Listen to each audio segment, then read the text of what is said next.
Welcome students. আজকে আমার পাইথনের 7th class. এই ক্লাসে আমি পাইথন আইডেন্টিফায়ার নিয়ে আলোচনা করব। পাইথন আইডেন্টিফায়ার বলতে কি বোঝায়? প্রথমেই বলে রাখি, পাইথন আইডেন্টিফায়ার হচ্ছে পাইথন টোকেনের একটা পার্ট। আইডেন্টিফায়ার বলতে যেটা বোঝায় যে ভেরিয়েবল, ফাংশন, ক্লাস, মডিউল এবং অন্যান্য অবজেক্টের যে নাম সেটাকেই বলা হয় পাইথন আইডেন্টিফায়ার। আমরা যদি কোনো একটা ভেরিয়েবলের নাম দিই তখন তাকে সেটা আমরা আইডেন্টিফায়ার বলবো।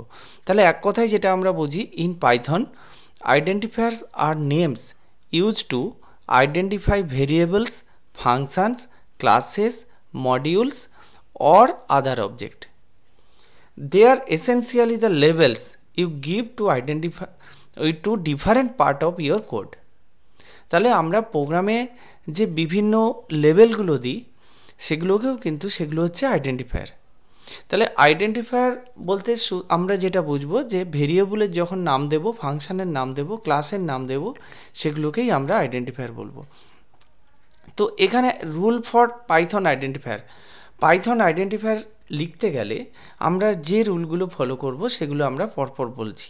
এখানে ক্যারেক্টার কি বলতে চাইছে? পাইথন আইডেন্টিফায়ারে আমরা এ টু জেড অর্থাৎ আপার কেস লেটার এবং lower case letter, small A to Z এবং ডিজিট 0 to 9 এবং আন্ডারস্কোর, এটা আমরা ইউজ করতে পারবো। এরপর স্টার্ট, অর্থাৎ আমরা আইডেন্টিফায়ারে যে নামগুলো লিখব সেটা শুরু কিভাবে করব। And identifier must start with letter A to Z or small A to Z or an underscore. আমরা পাইথনের আইডেন্টিফায়ার কিন্তু আন্ডারস্কোর দিয়েও শুরু করতে পারি, বা capital A to Z or small A to Z দিয়ে শুরু করতে পারবো। কিন্তু একটা কথা পরিষ্কার বলা আছে, it can not start with a digit. এটা কিন্তু একটা ডিজিট দিয়ে কখনোই শুরু হবে না। এরপর আসছি কেস সেন্সিটিভিটি।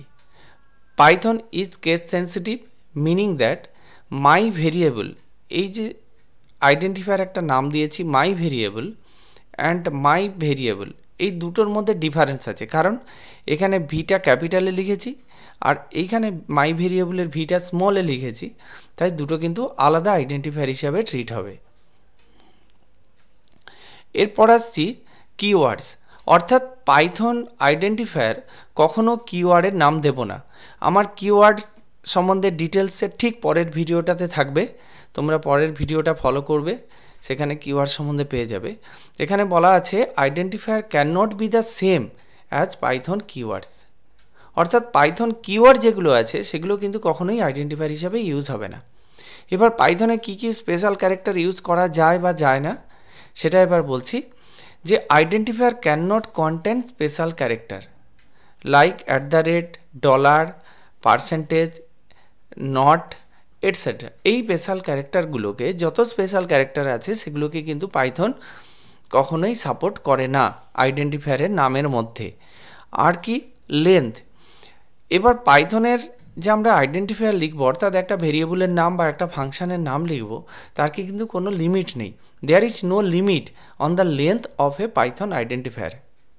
যেখানে সি প্রোগ্রামিংয়ের ক্ষেত্রে একটা লিমিট ছিল, কতগুলো সি প্রোগ্রামিং কম্পাইলার 8টা ক্যারেক্টার সাপোর্ট করতো, আবার কতগুলো 31 ক্যারেক্টার সাপোর্ট করতো, কিন্তু পাইথনে কিন্তু সেরকম কোনো লিমিট নেই যে একটা ভেরিয়েবল বা একটা আইডেন্টিফায়ারের নামের লেন্থ কতটা হবে। এবার আছে নেমিং কনভার্সন, অর্থাৎ বেস্ট প্র্যাকটিসের ক্ষেত্রে আমরা কীভাবে পাইথনের আইডেন্টিফায়ারের নাম দেব। একটা হচ্ছে ডেসক্রিপটিভ নেম আমরা ইউজ করব, অর্থাৎ আইডেন্টিফায়ারটাকে যে কাজে ব্যবহার করছি, অর্থাৎ একটা ভেরিয়েবল যে কাজের জন্য আমরা ব্যবহার করছি, আমরা আইডেন্টিফায়ারটা ঠিক সেভাবে বা ওই ভেরিয়েবলের নামটাকে আমরা সেই মতো করেই ব্যবহার করব। এটা কিন্তু বেস্ট প্র্যাকটিস, যে করতেই হবে তার কোনো মানে নেই। Choose meaningful and descriptive names that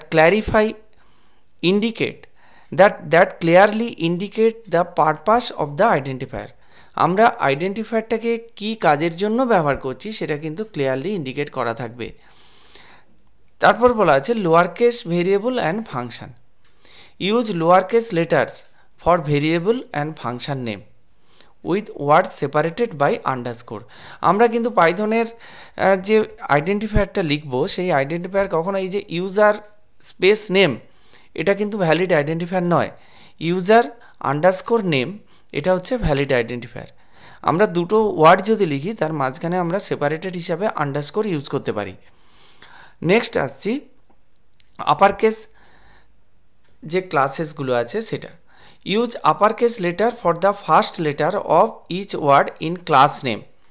পাইথনের যখন ক্লাস নেম দেব তখন কিন্তু প্রথমের যে ওয়ার্ডটা লিখব, প্রথমের যে লেটারটা লিখব সেটা কিন্তু আপার কেস হবে। এখানে লেখা আছে মাই ক্লাস, এমটা ক্যাপিটাল, ডেটা প্রসেসর, ডিটা ক্যাপিটাল, এইগুলো। এখানে এটাকে বলা হয় দিস ইজ ক্যামেল কেস। এই আপার কেস যে লেটারগুলো লেখা হয় যে ক্লাসের নামগুলো সেটাকে ক্যামেল কেস বলা হয়। তারপরে বলা হচ্ছে leading underscore. A single leading underscore underscore my underscore variable indicates that the identifier is intended for internal use। তাহলে আমরা যদি আন্ডারস্কোর দিয়ে শুরু করি তখন সেটাকে বলা হবে যে এই আইডেন্টিফায়ারগুলো কিন্তু intended for internal use, internal ইউজের জন্য আমরা ব্যবহার করছি। ডবল লিডিং যদি আন্ডারস্কোর দিই, এইখানে underscore underscore my underscore variable, একটা উদাহরণ দিয়েছি, have a special meaning in class attribute, এটা একটা স্পেশাল মিনিং বোঝায়। আর double leading and trailing underscore যদি আমরা দিই তাহলে বোঝাবে reserve for Python special method. এটা কিন্তু তখন পাইথনের স্পেশাল মেথডের জন্য আমরা এটাকে বোঝানোর জন্য ব্যবহার করি। এবার বলেছে যে অ্যাভয়েড সিঙ্গেল ক্যারেক্টার নেম। আমরা পাইথনে সিঙ্গেল ক্যারেক্টারের নামগুলোকে অ্যাভয়েড করব। সিঙ্গেল ক্যারেক্টার দিয়ে আইডেন্টিফায়ার বা ভেরিয়েবল যাই বলি না কেন সেটা কিন্তু আমরা যতটা সম্ভব অ্যাভয়েড করব। আমরা যদি লুপের মধ্যেই আই জে এগুলো লিখি সেগুলো ঠিক আছে, কিন্তু আমরা সিঙ্গেল ক্যারেক্টার লেখাটাকে অ্যাভয়েড করব। যে লিখলে যে এরর আসবে সেটা নয়, কিন্তু আমাদের বেস্ট প্র্যাকটিসের জন্য সিঙ্গেল ক্যারেক্টার আইডেন্টিফায়ার অ্যাভয়েড করব। তো এখানে কিছু ভ্যালিড আইডেন্টিফায়ার এবং কিছু ইনভ্যালিড আইডেন্টিফায়ারের আমি এক্সাম্পল দিয়েছি। ভ্যালিড আইডেন্টিফায়ার প্রথমটা দিয়েছি মাই আন্ডারস্কোর ভেরিয়েবল, এটা ভ্যালিড। ইউজার নেম, ইউজারটা স্মল লিখেছি, এনটা ক্যাপিটাল লিখেছি, এটা ভ্যালিড আইডেন্টিফায়ার। আন্ডারস্কোর কাউন্ট, এটাও ভ্যালিড। টোটাল 1 2 3, এটাও ভ্যালিড। মাই ক্লাস, এমটা ক্যাপিটাল, সিটা ক্যাপিটাল লিখেছি, কিন্তু এটাও ভ্যালিড। এইবারে দেখো ইনভ্যালিড আইডেন্টিফায়ারগুলো কী কী আছে। Invalid identifier 1 2 3 total. কেন এটা ইনভ্যালিড? কারণ স্টার্ট উইথ এ ডিজিট, কারণ ডিজিট দিয়ে শুরু হয়েছে। এটা হচ্ছে my dash variable, content A hyphen, এখানে আমি একটা কিন্তু হাইফেন ইউজ করেছি, কিন্তু আন্ডারস্কোরটা ভ্যালিড ছিল, হাইফেনটা কিন্তু ভ্যালিড আইডেন্টিফায়ারের মধ্যে আসে না। তারপরে ইফ ইউজ করেছি, ইফটা কিন্তু একটা কিওয়ার্ড, তাই এটা আইডেন্টিফায়ারের নেম হিসাবে ইউজ করা যাবে না।